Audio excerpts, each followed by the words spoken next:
Checking the mail has never been so easy with our single stream recycling. Trash that turns into something is probably the best trash there is. So I think it not only should be humble and not brag to its relatives who are in the landfill, but it should be very humble and appreciative of becoming a nice piece of art.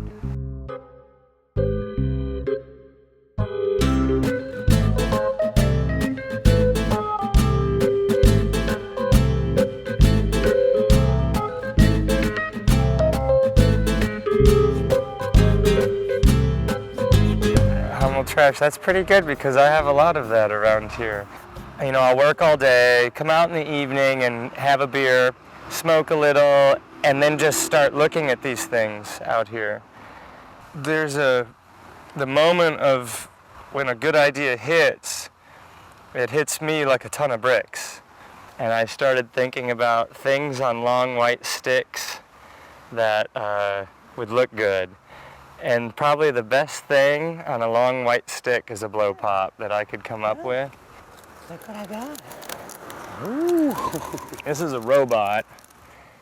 And it's all the disc brakes and car parts that I've taken off of cars when I work on a car for someone, you know, to fix their brakes or something. And that big gear is from a cotton gin in South Carolina. It's being around people who do things a lot and make things really caused me to start wanting to do more and bigger things for sure. And it's the people for sure, and I think Austin just happens to have a lot of people like that, I guess. And well, Austin is an oasis in Texas. There's no denying that.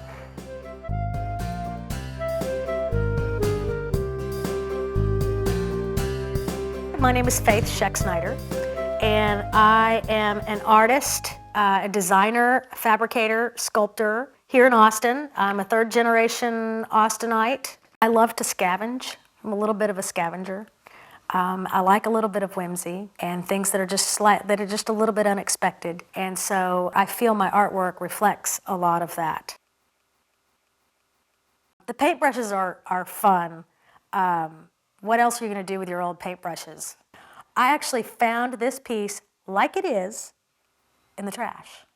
I had picked up this old armoire on the side of the road, and then with the doors, my husband actually took that and put all of his old ticket stubs, his old concert ticket stubs, in there, and it makes just a really neat display cabinet. This is just an old chair that I found. It's a chair back. You can see right here, it's just a chair back. And I liked this little metal work because it still allows the cats to come in and out, and it doesn't allow the dogs to come in and out. Hannah, you want to come in? Come on, Hannah. Come on, baby girl. Yeah! There we go. You want to go back out? And then it clicks right up here. I have a magnet behind this piece of wood, and so that's kind of what holds it up. You want to go out, Hannah? So the seesaws are a whole lot of fun. To me, that's big kid art. A friend of mine and I were kicking around kind of this old sign that we had drug out of the trash. And we were trying to figure out what to do with it, and it was curved. And it flipped over, and it started rocking back and forth, and that seesaw was born. It's just very gentle. Here, Gold, what are you doing? The story behind the Batmobile.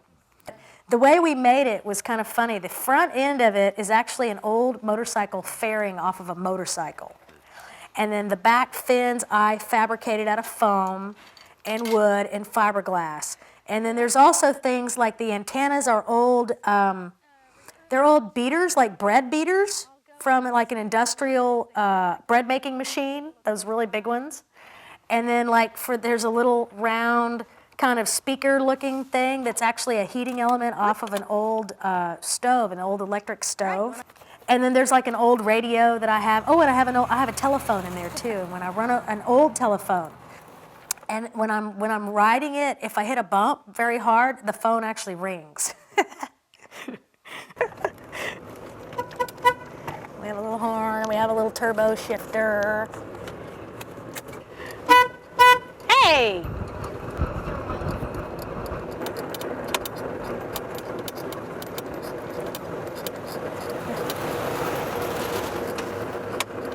I like to make people smile.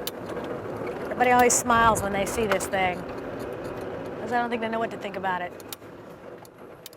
Oh my! These are my little Mexican junk. I think the most rewarding thing about being a found art artist is on the day that you're going out to scavenge, it's kind of fun. There's like a little bit of camaraderie ship and a little bit of competition between other people that are out there scavenging as well. It's the thrill of the hunt.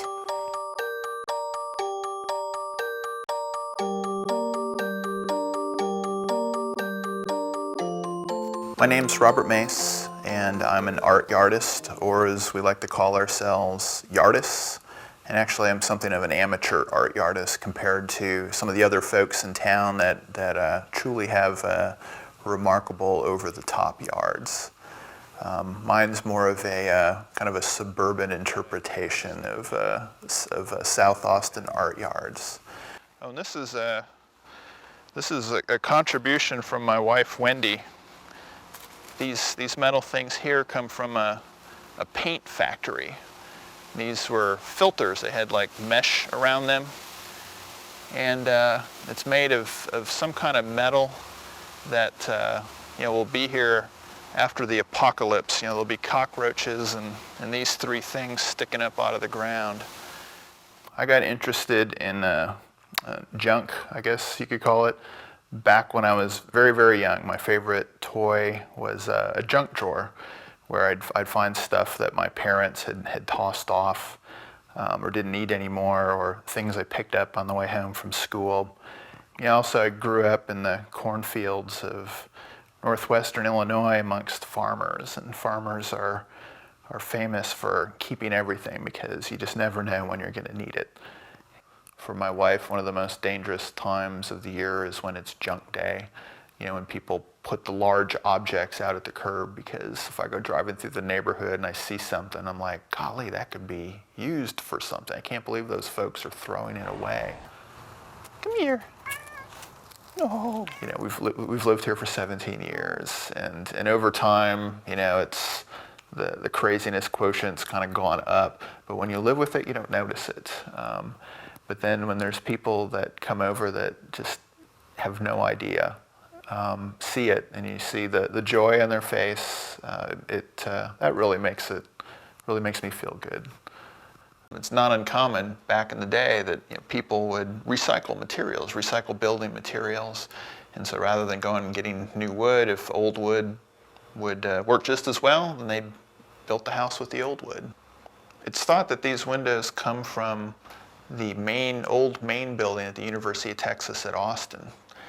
And when it was being torn down, that the folks that own this house got these windows and then built them into the house. And so even the house itself has recycled materials in it. And folks 100 years ago were really interested in reusing things. It was cost effective, and these windows are awesome. People are always blown away by these windows, and they very easily could have just wound up in a dump somewhere. Maybe you're not looking for something, and then there it pops up on the sidewalk or on the side of the road, or you're out looking for junk, say in an old dump, then bam, there's something there, and there's kind of that thrill of discovery of you found something cool, especially in a place where people 100 years ago just thrown things away. It's not just the object itself, but it's the story that's attached to the object, whether it's a friend that gave it to you or there's a story around how you got it. And like with the fans, I got into the old fans when I was working on the superconducting super collider project in Waxahachie, Texas, south of Dallas. People would go out and just dump their trash in the middle of the road because there weren't any houses out there anymore. And I noticed in that trash was a couple of these old fans from 100 years ago, and I was just like, wow, these are great. Now you can see why it's probably one of the worst fans ever made, because it's really noisy. These objects are, they're almost like people, because each one of us also goes through life and experiences different things, and we get little nicks and chops on us and scars and whatnot. And You know, none of us are perfect, and neither are these objects, and it's just adds to the character.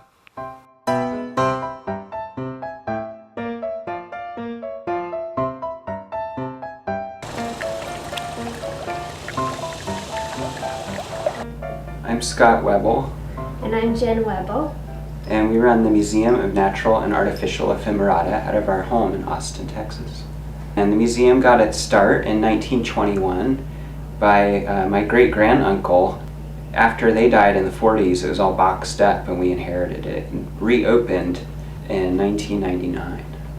Ephemerata means something with a lifetime. In a historical sense, these are things that are usually cast off but later show historical value. We usually get anywhere from 1 to a dozen visitors on any given Saturday.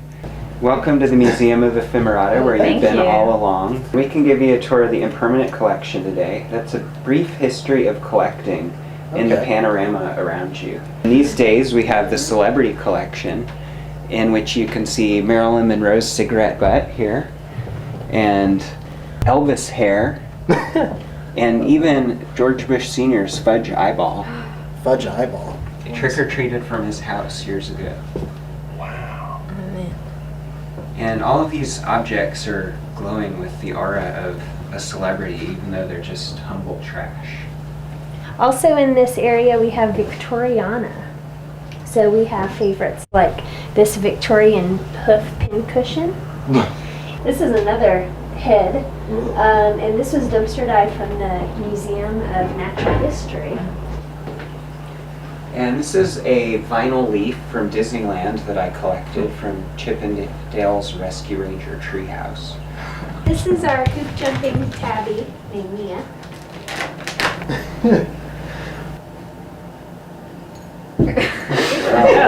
Thank you so much. Yeah, Thank you very much. thanks for coming. Y'all can have a complimentary postcard. Oh, thank you. Essentially, we are living within the Museum of Ephemerata, and I like thinking that I don't know where the museum stops and ends.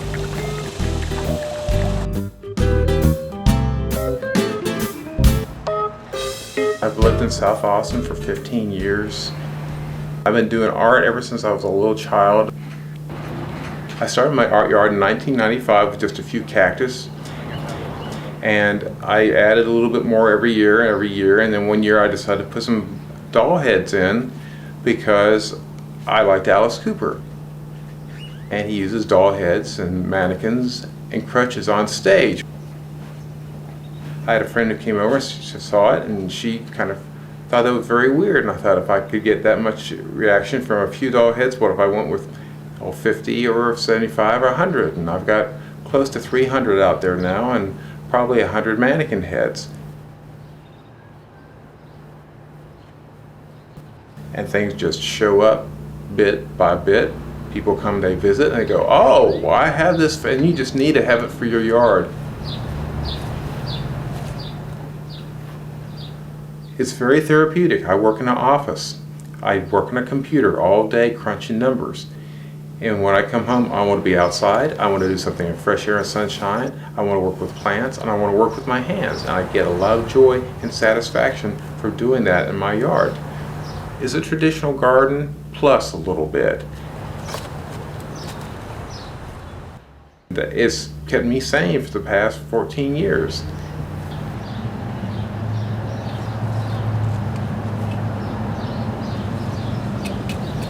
Nowhere else but Austin would you have this much freedom, I think, to do what you would like to do.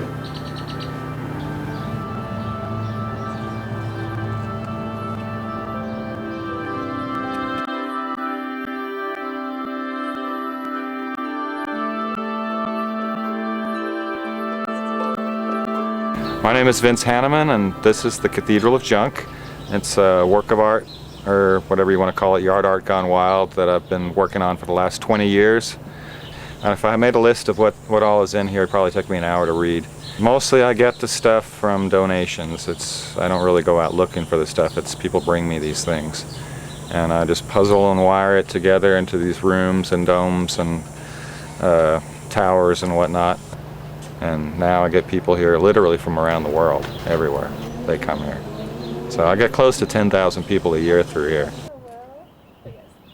I wish I was 7 years old. Can you imagine like seeing this as a little kid? It would be like, yeah, it would be amazing. It would be like every kid's fantasy. Oh, it's absolutely incredible. I've never seen anything like this before.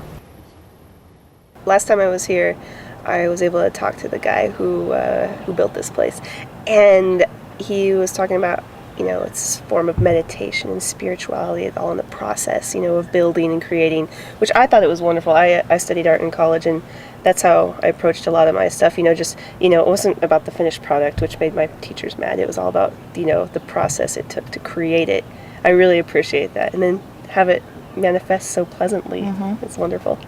Yeah, the whole the feeling here, it's just really calm, and it's nice. I mean, it's like we're approaching the middle of summer, I guess, you know, and it's cool here, you know, it's nice and pleasant, like you said. Oasis. Yeah, it is, in the middle of the city. It's perfect for Austin. Everybody from right at the very beginning kept saying, oh, this is really Austin, this is really Austin. And I had no clue what they were talking about. A free spirit kind of feeling or something like that. I'm just out here playing. I didn't really think, oh, I'm going to build the Cathedral of Junk. It just kind of grew.